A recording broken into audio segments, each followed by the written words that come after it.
Hello, everybody. Welcome back to the channel. My name is Brian. Today, we have another exciting review for you guys.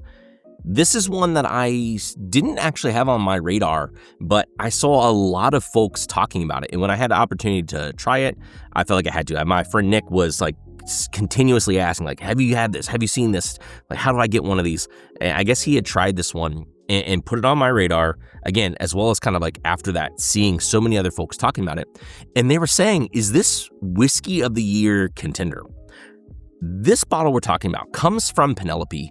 This is their Founder's Reserve for this year. It is a 13-year Kentucky straight bourbon. Now, you all might look at this and know the other releases and be like, Kentucky straight bourbon? Yeah, I thought the exact same thing when I heard about it. Again, I didn't know anything about it, but the Penelope releases have generally been MGP releases, right? The 10 years, those are really the single barrels or whatever they're called. Last year, I thought performed really well, had really great silkiness, elegance, and good for the price. This one here, I think is the creme de la creme of the estate collection this year. I don't know, maybe the Omega also. Again, it's a series I don't have a lot of access to or see very often, but a 13-year age statement, Kentucky straight bourbon whiskey, 120 proof. Let's dive into something like that. Now, I feel like there's a lot of people who are just clearly jumping right into it and saying, hey, this is Heaven Hill. So that also had my interest piqued not because of Elijah Craig barrel proof, not because of anything else like that, but, I used to drink a lot of older Willets, a brand that I'm a big fan of that we'll probably talk about in a little bit, William Heaven Hill. So I just thought, hey, no real telling where it comes from, but let's taste this 13-year whiskey. And then if it makes sense, let's compare it to some other things just to see what we think. Now, MSRP on something like this, $200, could be a little bit pricey. I think secondary is really hard to find. Secondary might be even higher than that. So as we taste through this, we'll also compare price and all that stuff as well. Let's go ahead and dive in on the nose here.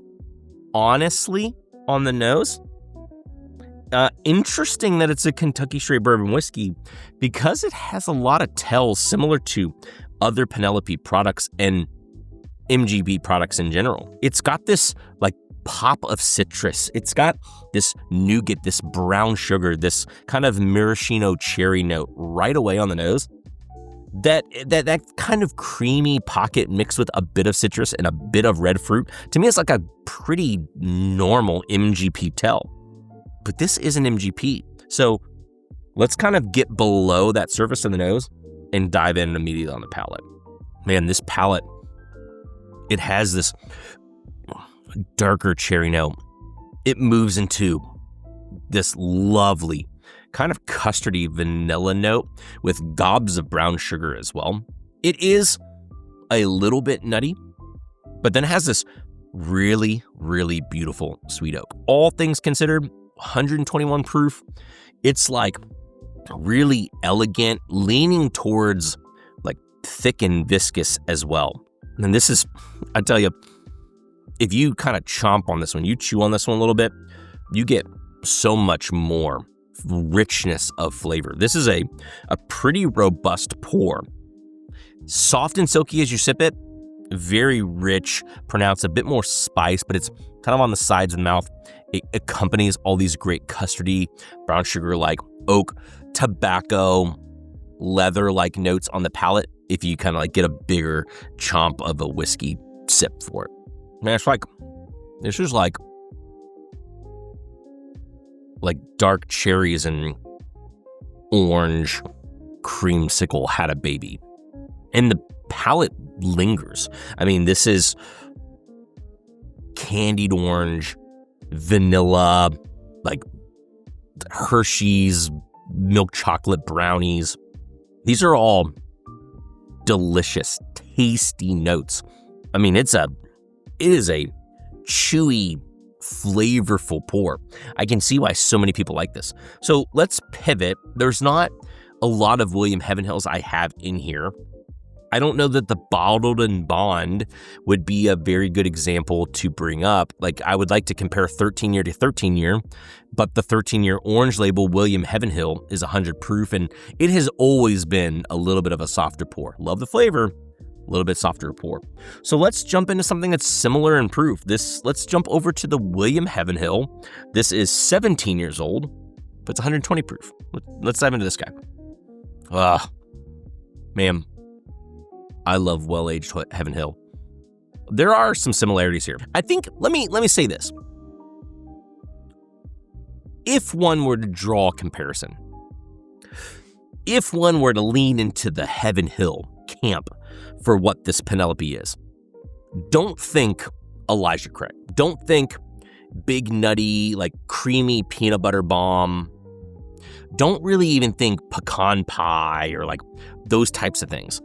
You gotta lean closer to this William Heavenhill profile. And I say that because this William Heavenhill's like, you can tell it's older for sure, but it's got this tropical fruit cocktail-like profile. It's got this orange citrus kiss to it. And it's got this like beautiful custardy sweet oak. And I think that's like the most similar comparison to them. The William Heavenhills, I feel like, generally always lean a little bit on the fruity, elegant oak side. And that's the beauty of them, right? So let's go from that William Heavenhill back here to this Penelope. And it might be missing a little something on the nose, but that flavor is in line. Maybe a tad less voluptuous. But again, I mean, what's the findability of, I know they're both hard, but like, what's the findability of something like this versus something like this? It's different, right? I would think maybe it's different. To be able to have this style of flavor, these sweet oak, beautiful creamy custard. I mean, this is like what people who drink, like if somebody wanted to up the proof from Eagle Rare, wanted to up the proof from Elmer T. Lee, like this is the profile you'd go to, right? Kind of. The strong fruit notes with like this beautiful oak background. Like that's, if somebody wanted to up the proof and up the age in a pour, I think that you would be looking for a pour that has something like this. I can see why a ton of people have been going after this bottle. And again, for the cost, probably easier to acquire or find than like a vintage Willet might be, or even maybe some of these William Heavenhills. I would say it might be missing a bit of mouthfeel comparatively, missing a bit of nuance comparatively to some of those pours. But man, it's a tasty whiskey. Let me close by putting it this way. I love the flavors that are in this glass. There's no denying. This hits a lot of the things that I like to drink. But it is missing a little bit of something for me. It's like, I would be glad to have a glass of this. I could drink this a lot. I could drink this all the time. But for like the pours that I generally would gravitate towards, or for something that I would think was like upper echelon of pour, I think I would generally lean for something that has a bit more depth, that has a little bit more going on than this. Again, love the notes here. And like the 10-year that I had in the end of the year list last year, I'd love to put this in for the bourbons of the year consideration this year, just to see how it does. But there are some single barrels, mind you, that I think, single barrels and some batches that I think have just a bit more oomph than this does. That's a hard comparison. And this is coming from somebody who, like, again, it's hard, right? It's hard to put it against something like this. Maybe it's unfair. You tell me whether you think it's fair or unfair to put it against, a pour like that.